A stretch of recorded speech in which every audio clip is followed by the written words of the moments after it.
नमस्कार दोस्तों।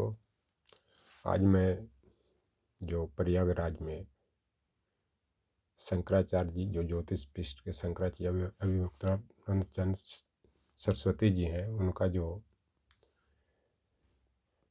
योगी सरकार के द्वारा जो इंसल्ट किया गया है और कितना बुरी तरह इंसल्ट किया गया है, उसी के विषय में मैं अपनी बात आप लोग के सामने रख रहा हूँ। पहली चीज़ कि उत्तर प्रदेश के पुलिस या वहाँ के मुख्यमंत्री बिना मोदी जी और शाह जी के उकसावे पर ऐसा नहीं कर सकते। तो एक कहावत भी है, सैया भइल कोतवाल अब काहे को डर। जब योगी जी के ऊपर बैठे लोग ही जो भारत के प्रधानमंत्री गृह मंत्री हैं, उनका ही शहर रहेगा तो ऐसा हो गए। अगली बात, शंकराचार्य जी ने जो भी स्टेप लिया उसका कारण है कि उनके शंकराचार्य होने पर प्रश्न लगाया गया और प्रमाण मांगा गया। एक तरह से उनके गुरु को अपमानित किया गया। तो गोस्वामी तुलसीदास ने रामायण में लिखा भी है, हरिहर निंदा होई जो काना, हरिहर निंदा सुनी जो काना, होई पाप गो घात समाना। इसका मतलब है कोई भी व्यक्ति या शिष्य गुरु की निंदा सुने तो उसको समझना चाहिए, या गुरु की निंदा देखे तो उसको समझना चाहिए कि वह काना है या बहरा है, और यह पाप गौ हत्या के समान होता है। तो इस संदर्भ में स्वामी जी का प्रयागराज में स्टैंड लेना उचित है। और इन लोग को यह भी पता नहीं है कि आज जो वो हिंदुत्व की लड़ाई लड़ रहे हैं, शायद 8वीं शताब्दी में आदि शंकराचार्य जी अगर भारत में 4 मठों की स्थापना नहीं करते तो आज शायद हिंदू का अस्तित्व भी नहीं रहता। तो एक तरह से देखा जाए तो इन लोग हिंदू धर्म पर जो आघात किया है, जो धर्माचार्य पर आघात किया है, आज तक भारतवर्ष में ऐसा कभी नहीं हुआ। अगली बात, श्री कृष्ण ने गीता के 4वें अध्याय के श्लोक 7 में भी अर्जुन को उपदेश देते हैं कि यदा यदा हि धर्मस्य ग्लानिर्भवते भारत। इसका मतलब यह होता है कि जब जब धरती पर अत्याचार बढ़ता है, तब तब भगवान का उद्भव होता है, और यह भगवान का उद्भव उसके सत्ता को खत्म करने के लिए होता है, या फिर ये बहुत बड़ा धर्म युद्ध में परिवर्तन हो जाता। जैसे महाभारत काल में धर्म की रक्षा के लिए श्री कृष्ण ने पांडवों का साथ दिया, उसी तरह से शंकराचार्य की रक्षा के लिए, आदि शंकराचार्य के सिद्धांतों की रक्षा के लिए हिंदू संप्रदाय के लोग और अन्य भारतीय भी शंकराचार्य के साथ खड़े हैं। क्योंकि धीरे धीरे इस संदर्भ में लोगों की जानकारी हो रही है और इसके प्लानिंग बना रहे हैं कि सरकार से मुकाबला कैसे किया जाए। अगली बात कि आज तक जो भी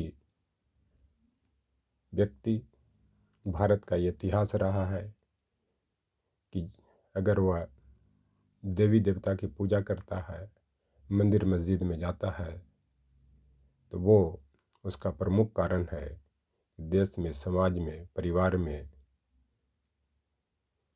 शांति स्थापित हो, सुख समृद्धि हो, सांप्रदायिक सौहार्द बने।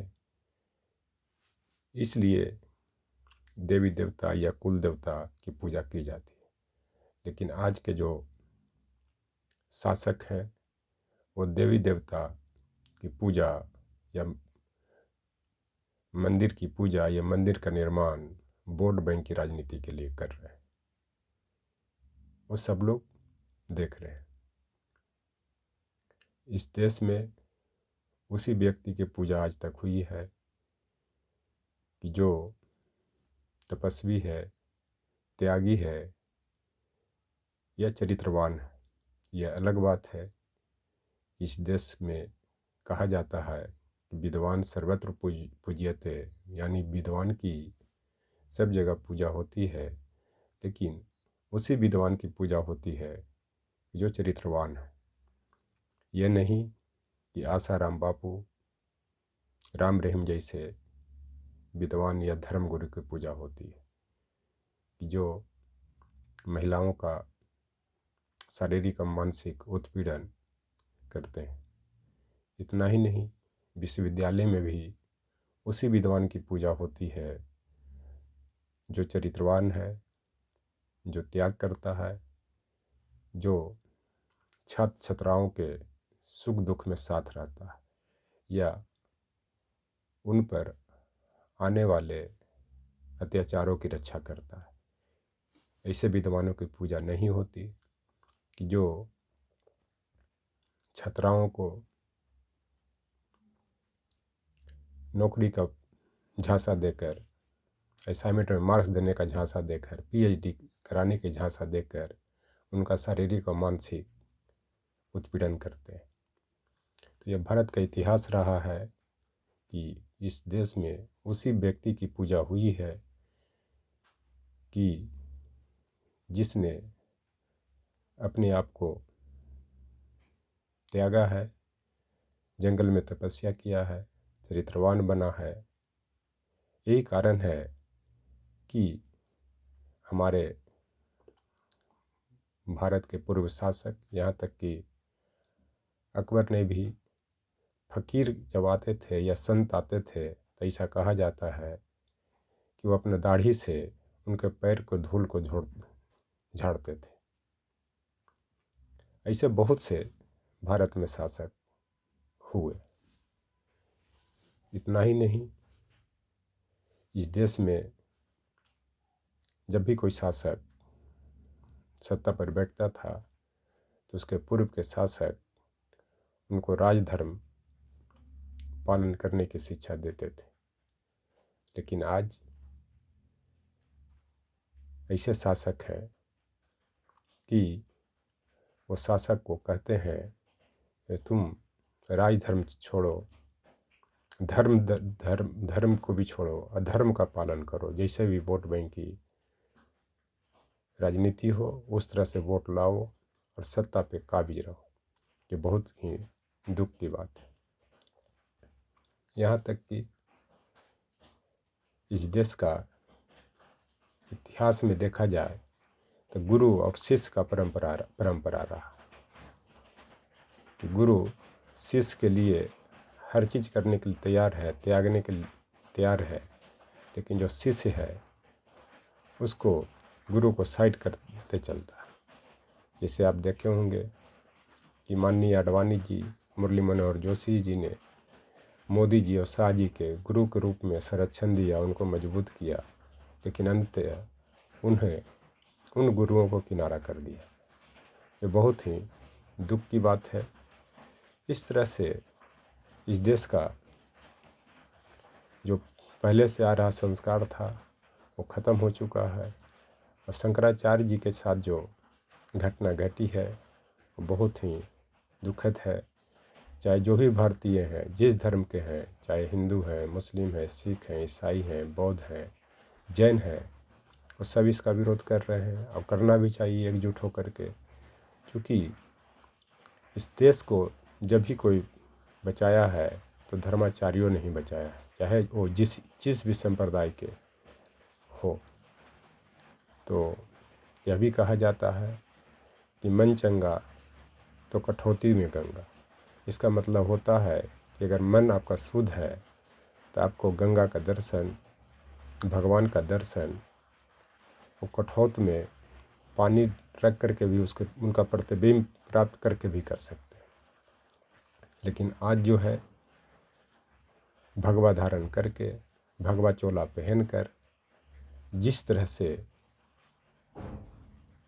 देश का सांप्रदायिक सौहार्द बिगाड़ा जा रहा है वो बहुत दुख की बात है। जैसे रावण ने भी ऋषि का रूप धारण करके माता सीता का हरण किया था, उसी तरह से आज भगवा धारण करके, भगवा चोला पहन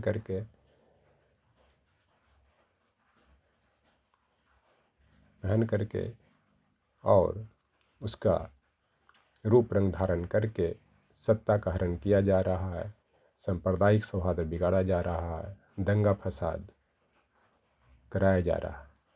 तो इस चलते आज के परिप्रेक्ष्य में देखा जाए कि जो भी ज्योतिष पीठ के शंकराचार्य जी के साथ जो प्रयागराज में घटना घटी वो बहुत ही दुखद है और इस पर सभी धर्म के लोगों को इस पर विचार करने की ज़रूरत है और शंकराचार्य के साथ खड़ा होने की ज़रूरत है। थैंक्स।